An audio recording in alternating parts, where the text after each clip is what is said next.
What's going on, guys? I've got a 2014 Infiniti Q50, and I'm going to show you a little detail about the maintenance. There's actually two places where you can go to reset the maintenance reminders.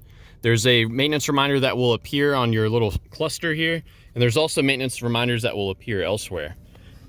So when you boot this thing up, it's going to take a while to load up your apps, but once you've got them loaded up, you can actually scroll over to the right, and you'll want to scroll over to where it says maintenance note. From here, you can go directly into here and reset all of the maintenance, right? So you can do that. But that will not reset anything that appears here. There's another menu option for that. And it's going to say, again, you go back into your little apps here. You go into maintenance note. Is that right? No, sorry. From here, you'll actually go into settings and you'll go to where it says meter. And there's a maintenance in there as well. And this, it doesn't show you as many maintenance items. To select one to reset, you can just click on it and you can change whether or not it shows the alert.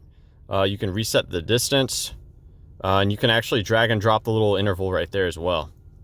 So again, if the message is appearing here, then you'll have to get at it through the settings and the meter option there. So yeah, hope this was helpful. Let me know if you guys have any questions, or more importantly, any advice about resetting the maintenance on your Infiniti.